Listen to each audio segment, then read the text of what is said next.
Hello everyone.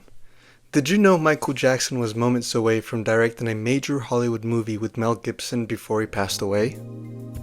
We all know the king of pop for his music, his record-breaking albums and iconic dance moves.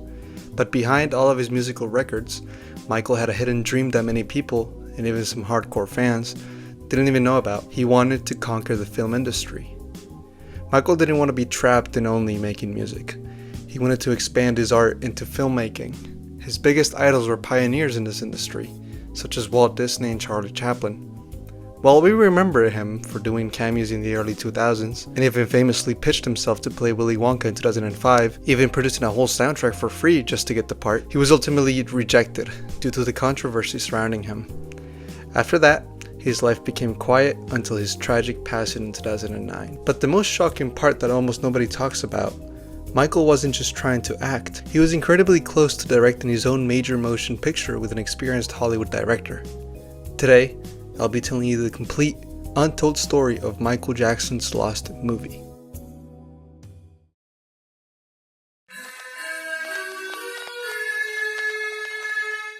To understand how this all started, we have to go back to the early 1980s. A young director named Brian Michael Stoller made a parody of Michael's massive Pepsi commercial, The Choice of a New Generation. Most megastars would have sent their lawyers and not be happy if a parody made out of them. But instead of getting mad, Michael actually loved the parody. He reached out to Stoller, and from there, they started a close friendship that would last for over 20 years. Fast forward to the final night of the Bad World Tour in 1989. Michael shocked reporters and fans alike by announcing the following.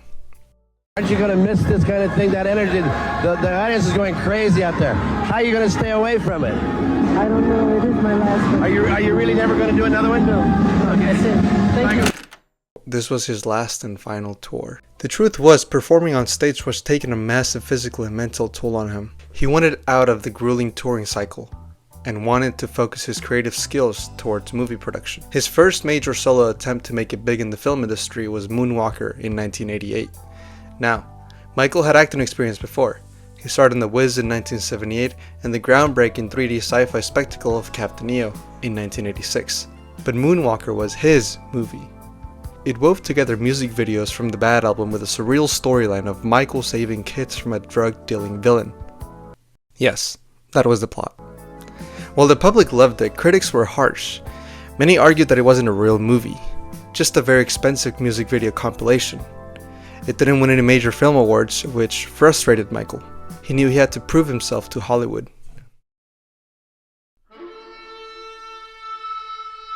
Determined to be taken seriously, in the early 1990s, Michael struck a deal with Sony that would supposedly fund his filmmaking career and help him fund his own studio. His strategy was to direct high-budget music videos, or short films as he insisted on calling them, like Ghosts, which was basically a 40-minute mini-movie. He wanted to show Hollywood executives that he was a capable, visionary director. But there was a huge problem. Kickstarting a film career is astronomically expensive. Sony's relentless pressure, combined with his own lavish lifestyle and the enormous cost of maintaining Neverland, forced him back on stage. He tried juggling film projects during the Dangerous tour, but he simply didn't have the time. Then, the 1993 allegations came out. The biggest superstar in the world at the time was turned into a freak. The media turned Michael into a punching bag. Hollywood is an industry built on public image, and it quickly distanced itself from him. The studios wanted nothing to do with him as a director, keeping him permanently tied down to the music industry. This tension boiled over into the early 2000s.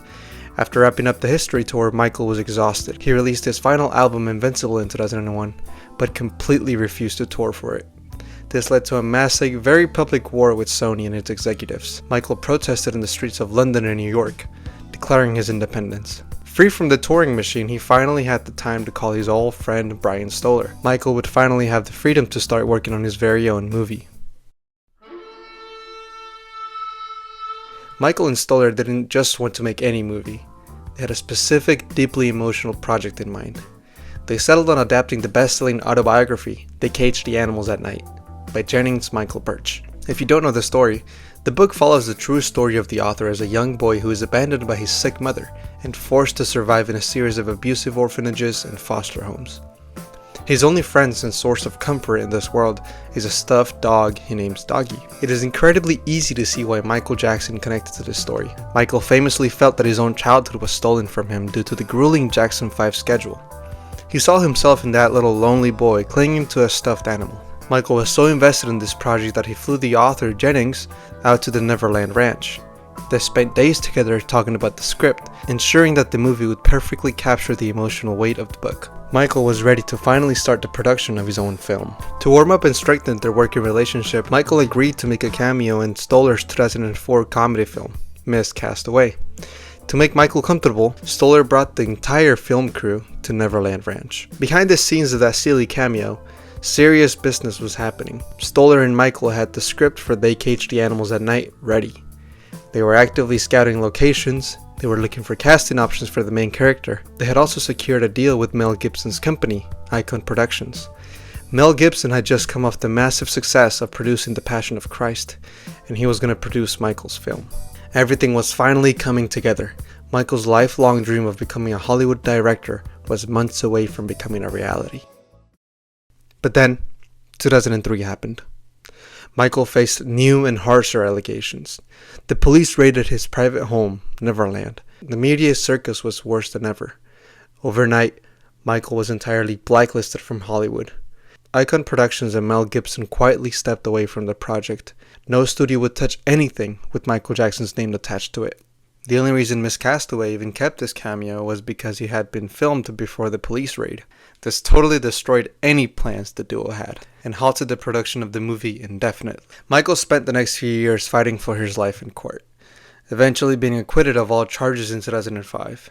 After years away from the public eye, living in places like Bahrain and Ireland, he was ready to go back into the filmmaking industry. Michael spent the next few years healing and traveling, but he never gave up on his cinematic dream. He kept in touch with Brian Stoller, constantly brainstorming and refining their ideas. But Michael knew that to make They Cage the Animals at Night exactly how he envisioned it, without any Hollywood executives or studios breathing down his neck, he needed absolute financial independence. This is where the This Is It residency came in. The master plan was simple. Michael was going to fund his own independent movie studio based in Las Vegas. He planned to use the massive profits from those 50 sold-out shows in London to build a place where he had 100% creative control. The This Is It profits wouldn't have only saved him from bankruptcy, but it would also have funded his filmmaking dream. During the spring of 2009, Michael was putting his body to the absolute limit, rehearsing at the Staples Center in Los Angeles. And if you watch the behind-the-scenes footage, you can see the director in him taking charge. He was heavily involved in directing the stage production, the lighting cues, and the whole 3D video interludes. Once those 50 shows wrapped up, he was going to formally retire from touring.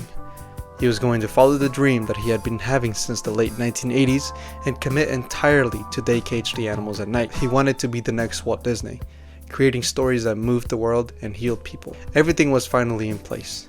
The script, the vision, and most importantly the funding. He was about to complete the final set to have his dream come true. Tragically, on the morning of June 25th, 2009, literally just days before he was scheduled to fly to London and start the residency, Michael passed away from a cardiac arrest. The news stopped the entire world. His cinematic dreams, his Las Vegas studio, and his vision for the Cage the Animals at Night went with him. He didn't only leave a legacy of great music and performances, but a lot of what-ifs. All we can do now is imagine masterpieces he would have created. Because if there's one thing we know about Michael Jackson, it's whatever he directed, he would have put his entire heart into making it pure magic. I hope you enjoyed this deep dive into Michael Jackson's lost movie. Did you know about this project? Let me know your thoughts down in the comments below. Thank you for watching, and I'll see you in the next one.